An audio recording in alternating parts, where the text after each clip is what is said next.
Welcome, everybody. Welcome to Conversations for Our Time. This is podcast 47 with the Quiet Sun team, George and John.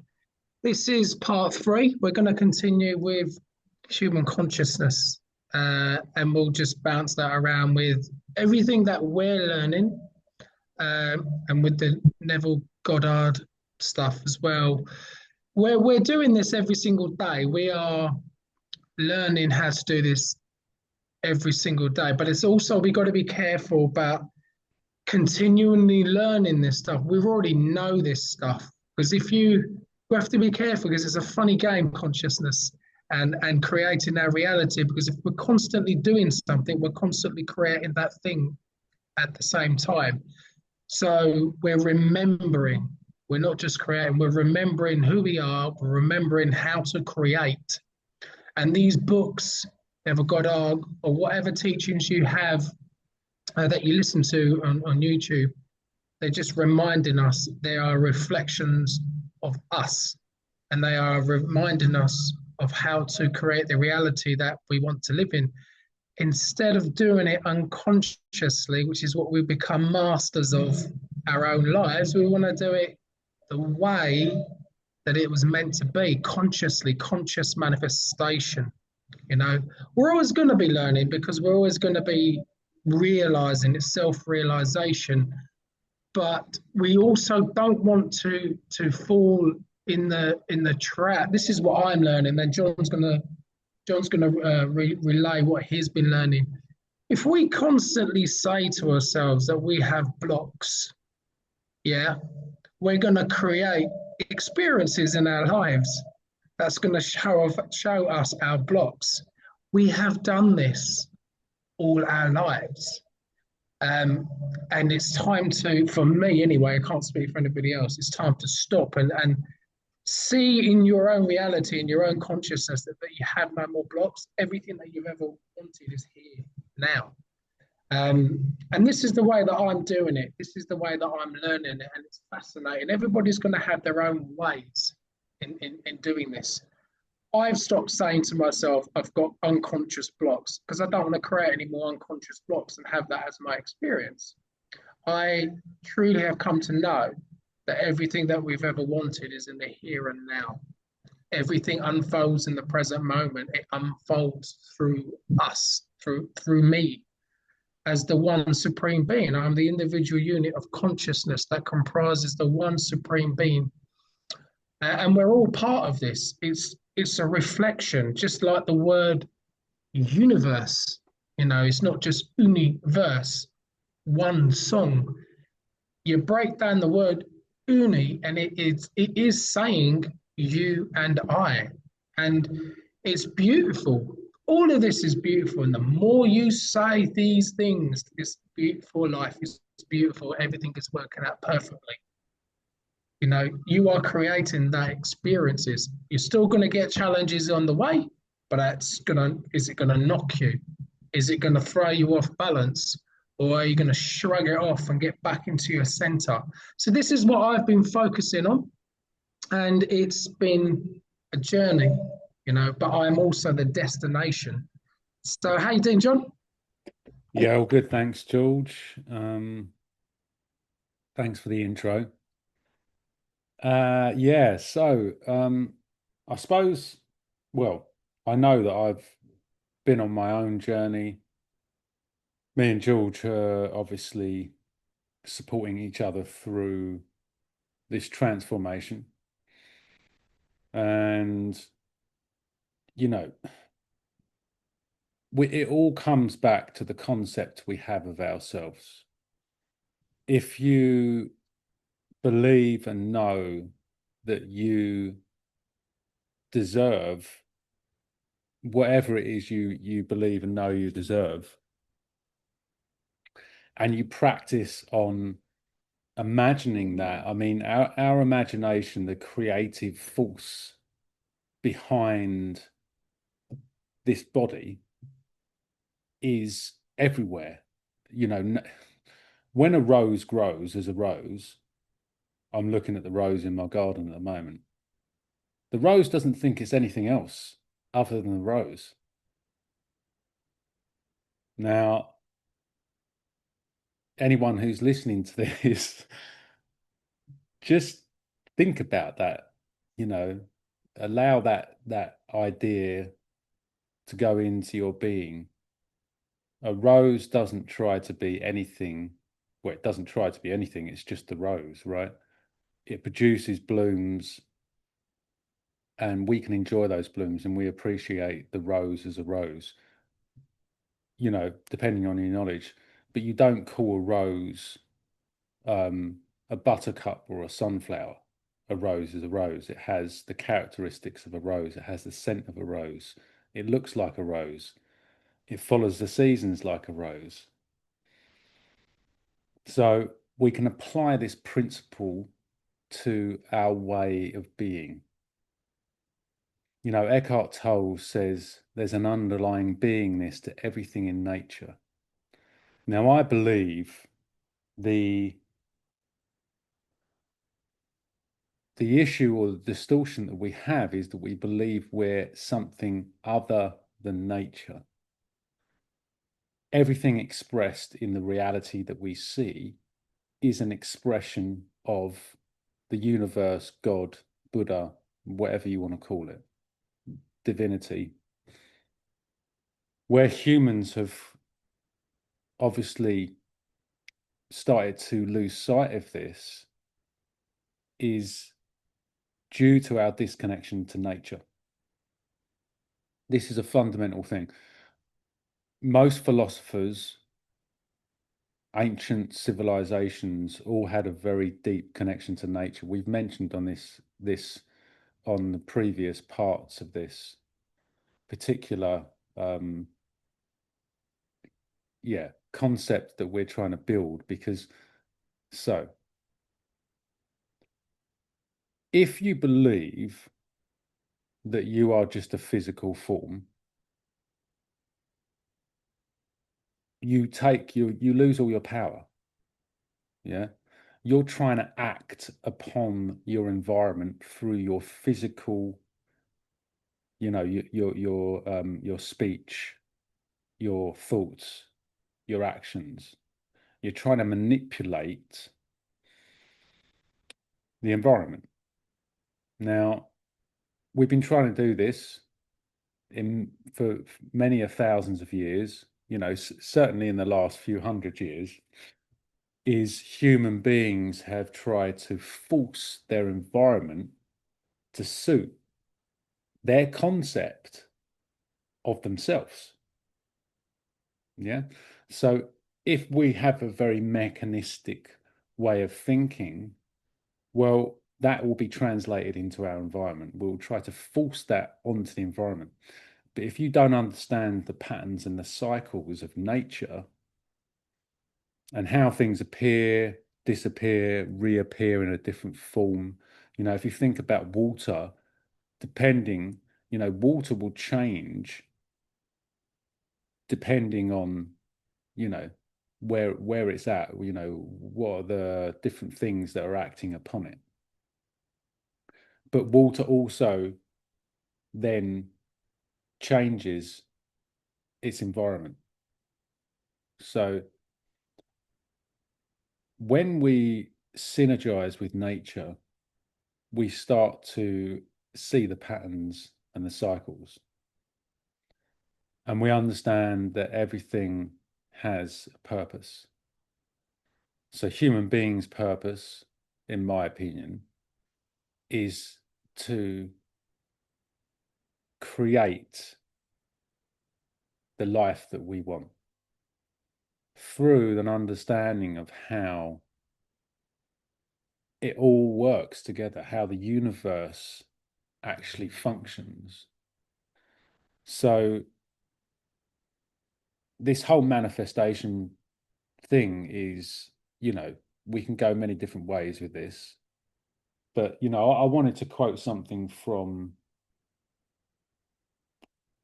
Neville Goddard's book. And this is the collection of all his different books. But this particular book is I Know My Father. So this is from chapter 10, Be Ears That Hear. So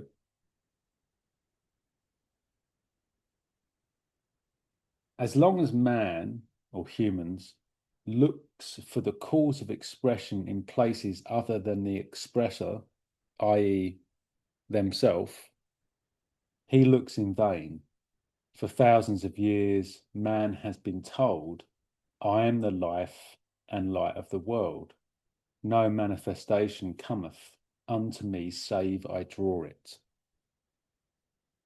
So whether we're conscious or unconscious when we're manifesting stuff, whatever we tell ourselves will. So we have a thought, right? And then we have an inner dialogue with ourselves. That inner dialogue will then alter our behavior. It will alter how we interact with the environment. Yeah. So if we try to resist or we try to force, that is coming from the concept that we have of ourselves in interaction with the environment. So when our behavior changes or the way we act changes, it then creates behavioral patterns. And those behavioral patterns send out vibrations to the environment, and the environment responds as a mirror to those behavioral patterns. So if we believe that there's no point in life, all we're going to see is things that basically reflect that thought or the idea or the behavior that we have. And this is where we get caught in a trap, because we then start being ungrateful for everything that we do have because we're focusing on the things that we don't have. And that is, one of the issues that we have as a race is, especially in the Western world. I was listening to Elmer O'Locker early, and I wanted to kind of bring this up because gratitude is probably one of the most powerful forces that we have to change the idea we have of ourselves. So if we live in a world of lack, say you only earn a certain amount of money a year and you want to earn more money, but you're focused on the difference between how much you're earning and what you're not earning, you're focused on what you don't have. But when you focus on what you do have, I earn £2,000 a month. Wow, look what that gives me. I can have food in my belly. I can have spare time to do the things that I love to do. I can spend time with my family. I'm able to walk. I can use my body to use my job. I can use my mind to use my job. I have eyes to be able to appreciate my environment. Yeah. So when we focus on those things, the universe has no choice but to respond to give us more of what we're focusing on, what we're appreciating, what we're being grateful for. And this is all over the internet, the whole gratitude thing. All spiritual teachers would have focused on what they do have. When I look out into my garden, I can see maybe 100 different plants growing, right? And I've helped to create that. I mean, obviously the plants are doing their thing, right? But I've thought, where do I want this plant to go? Where do I think it would be happy? And we can use the garden as a model to build or to understand how things interact, So it's the same with ideas and concepts that we have. If we believe that something is stopping us from achieving the thing, oh, this work's stopping me from achieving my thing. Well, no, actually, you can look at it another way. You can say, well, you're earning a certain amount of money. You could put some of that money into achieving the thing that you want, right? Or enjoying yourself. So actually, the thing that you think is hindering you is actually helping you. So changing our mindset into a creative mindset, and this is something that I'm helping people to realize, teaching people, is okay, you don't have what you want now, but what do you have now that you really can be grateful for? Because if you can be grateful for that, then you can then create that feeling that you have. The feeling is the most important thing in manifestation. We can visualize, we can have mantras, we can have affirmations, but it's the feeling, because the feeling makes something real. Yeah. The theory of something is just a theory of it, but until you practice it and experience it, you can't have the feeling. So when we're manifesting, what we want to do is we want to create the picture that we want, whether that's a house, a partnership, going on holiday. We need to create that as vividly as possible. Once we've created that image, we start getting feelings, because we go from the conscious mind of all the senses that we don't have to the creation of it's there. I can imagine what that would be like. I can imagine it. I can see all the colors. I can hear the sounds. I can smell the fragrances, the people around me, the sunlight coming in wherever, the sunlight hitting your skin. You can feel that because you've experienced those things before. That's all you have to do. So when you create that feeling state, the feeling state then makes you grateful.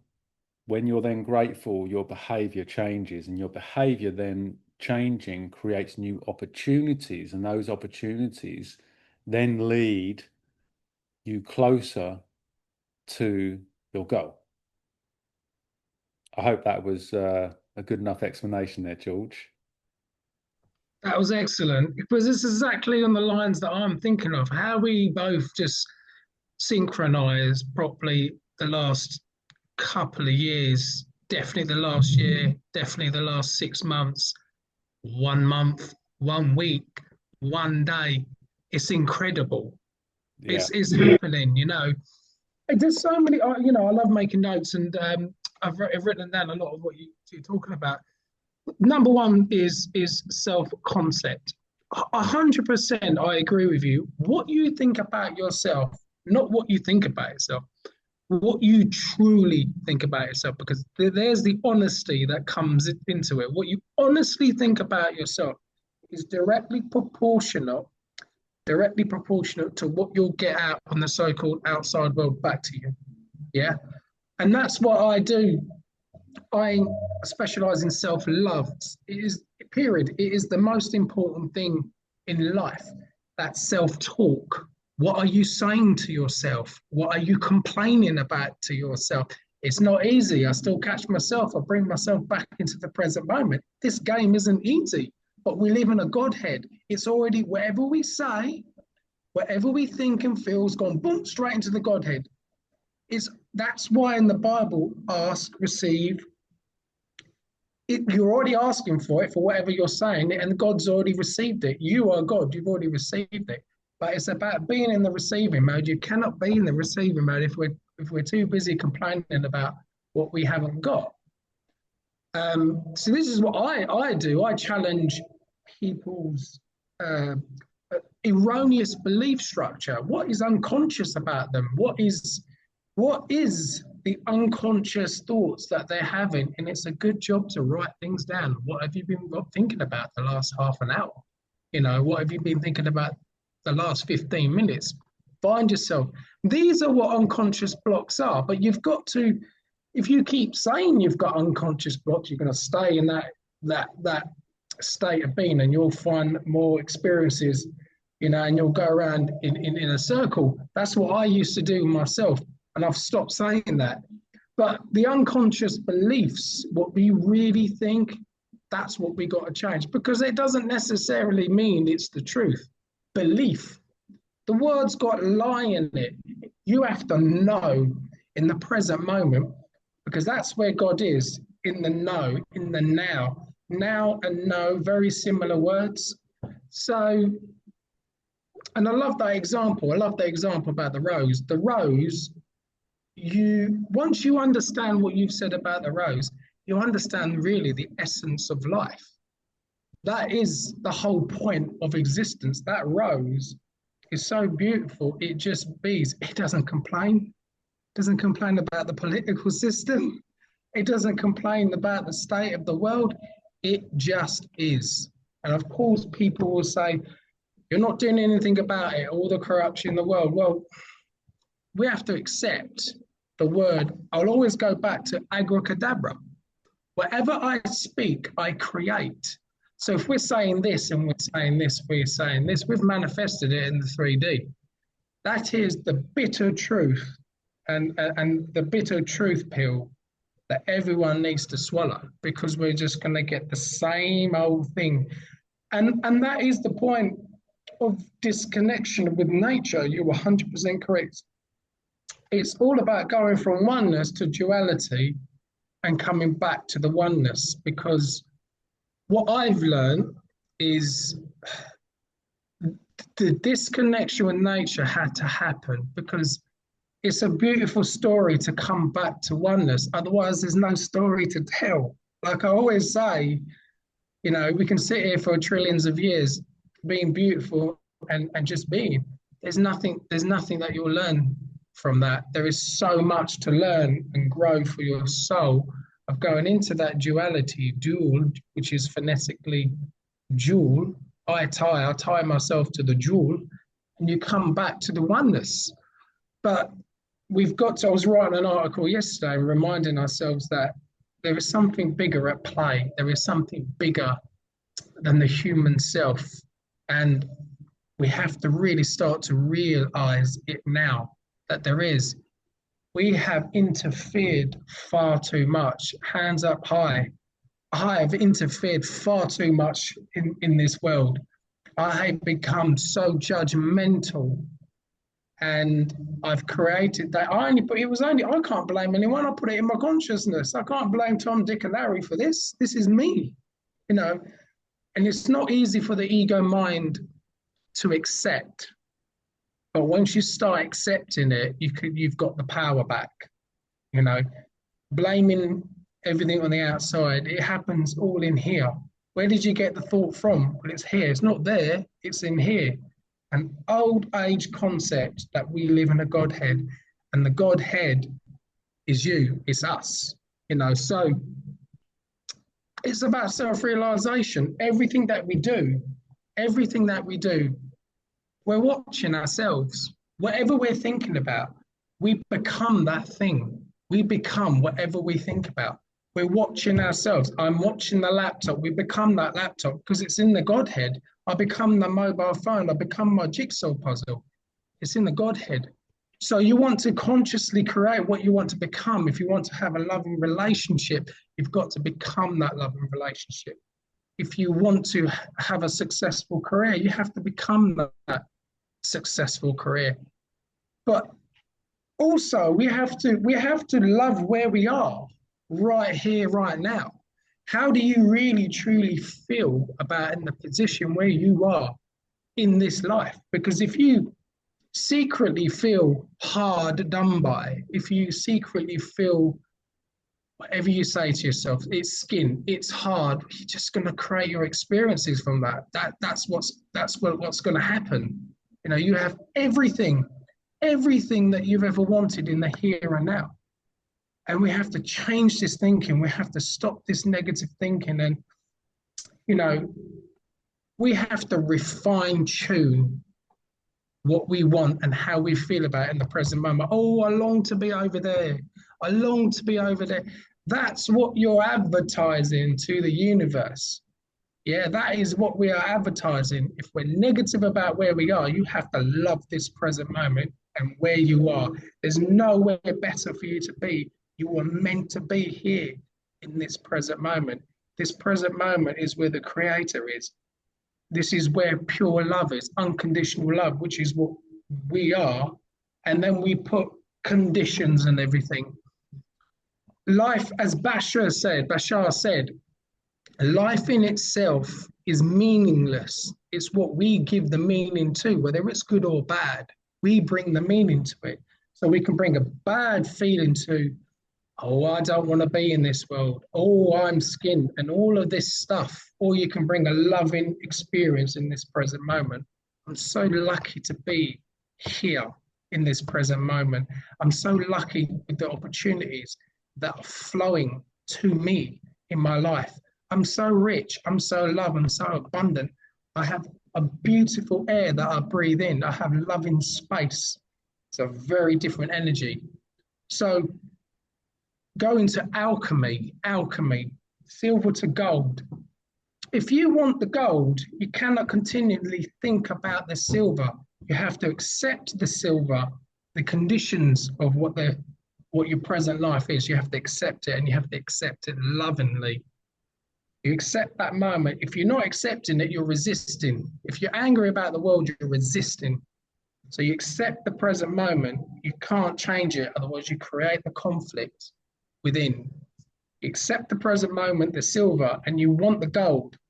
Now you start thinking about the gold. Now you start thinking about where you want to be in the present tense. What's better than the present tense? Speaking in the past tense, I've always had the life that I've wished for. I have always been what I've always wanted to be. It's a very, very, very different energy that we give out.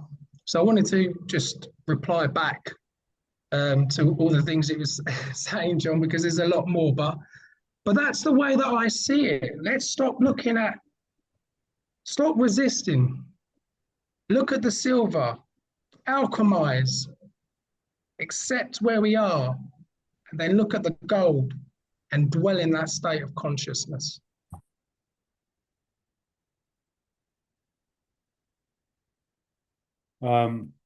So I wanted to say a couple things. The first thing is, why are we in the mess that we're in today? Collectively and individually, why are so many people suffering? Why is the world seem to be in the hands of people that don't have others' best interests at heart? Well, in short, we created it. We created, we've created everything as a collective race, species, Homo sapiens. We have created everything. And there's no coincidence that when the vibration of humanity lowers, and this isn't a dig at anyone, but look, when we forsake real community, yeah, or real love for validation on social media, and I'm not, social media is a tool, it can be very useful, yeah. But if we are not conscious that it is a tool and we see it as a way to get love, then we are creating something outside of ourselves, right? So we're relying on that thing to say who we are. The reason that we cannot, or we are in a situation where there are actions being taken or decisions being made that aren't aligned with the natural cycles is because we've forgotten who we are. Yeah. We're all one, as George was saying, but we all have individual expression. Once we believe we're all one, we can express ourselves individually without fear of judgment, without fear of being put down or not listened to. And we don't need the social media as much. The real relationships, or the relationships, one to one or in groups, become deeper, they become richer. So that was the first thing. And the second thing is about gratitude. If you are struggling to see all the good things in your life and you're focusing on the bad things, here's a little exercise for you. Every day, write down 100 things that you're grateful for. Yeah. You can just start off simple, just write down 100 things you're grateful for every day for a week. you can do a one up on that, and you can write down the things you're grateful for and why you're grateful for them. Because remember, we're always being hypnotized. Yeah. Every single day, we hypnotize ourselves with our words and our thoughts, our inner dialogue, our inner speech. And we also get hypnotized by, and it can be good, bad, or indifferent. We also get hypnotized by everything out there that we're projecting. Obviously, we're projecting everything out there, but all the feedback, the mirror, is also hypnotizing us. So why not hypnotize yourself consciously? Feel grateful. You can be in meditation, think of all the things that you're grateful for. I'm looking around. I've got my altar over there. I've got a beautiful stained glass window that I can see. I can see my garden. I can see my cat. I can see some flowers on the desk. I've got this desk that I'm sitting on. I'm George, my good friend. We're able to communicate and support each other and empower each other and encourage each other. I've got this microphone that I can speak into so people can hear my voice clearly, you know. So I think these little things are really important to remind ourselves. If you go to a tribe in the Amazon, say, I always use this example, they don't have much, right? They have very few material possessions. But what they do have is a very, very strong concept of who they are and how they fit into everything, how they fit into the community. There are very few issues that they have, and they will probably, if a tribe meets a tribe, there might be some friction, etc. But that concept they have of themselves defines their world. It defines their survival, it defines their happiness, it defines how much food they'll get to eat, etc., etc. So that's really kind of the last thing I wanted to say, other than what I've been writing down each morning is I am that I am. So what I put is I'm grateful that I am grateful. I am loving that I am loving. Yeah. The I am is a very, we say this to ourselves, I'm not good enough. Yeah. If you actually really become mindful of what you say to yourself, you will soon find a correlation between what you say to yourself and what you see out there. That it's so simple. And, to become more mindful, you have to probably practice something where you sit in a space and you can observe your mind and what it does, where it goes. But to remember this and to remind yourself every day. So if you do these exercises of gratitude, you become mindful of being grateful. And all the seemingly bad things actually become less, or they become less powerful. So I really encourage everyone to carry out these exercises because they're really powerful. They will change your life very quickly. And the more focused you are on doing that, on practicing these, the quicker your life will actually transform. And I know that all the opportunities that have come into my life, certainly in the last 15 years, more of them have been conscious than unconscious.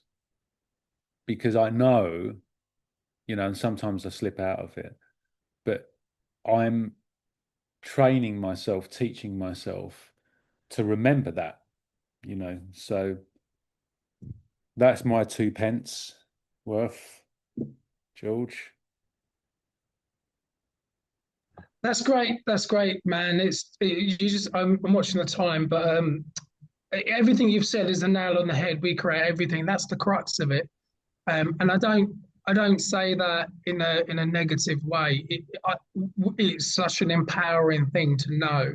It's the biggest gift in life that we can ever know and find out is who we are, because it's one of the reasons why we've all suffered for is because we didn't know who we are, and we have all of this. I mean, that is the crux of it. We create absolutely everything, and it is why the world is the way that it is. And that's the first thing that I teach clients, why the world is the way that it is. I teach them etymology, and I break down the secret coding of our English language that tell us who we are and what we need to do. And all of these things that we have, the AI tools, we need to use it as just tools. They are there to serve us. They don't have to use us. AI doesn't have to use us. We're using all these things to create a better life, to create a better world. And gratitude is the key. It is the key that will open up doors for you. The present moment will open up doors for you. You are the key and you are the inner door. And you will open these treasures of life. There are a lot of, I agree that there is a lots of not great things happening, but it all comes from the creator, and the creator is perfect. And our human selves can get in the way of that, but the creator is us, and we have always been perfect. And this is what we have come to realize here in the present moment. So thank you very much for listening, everyone. George, And I just we'll need to catch you in the mention next one one. last thing. Let's go for it. Go for it. Me and George have both just joined a platform called School, SKOOL. We're starting our own communities. Mine is called Permaculture Gardening, and George's is called One Light Coaching.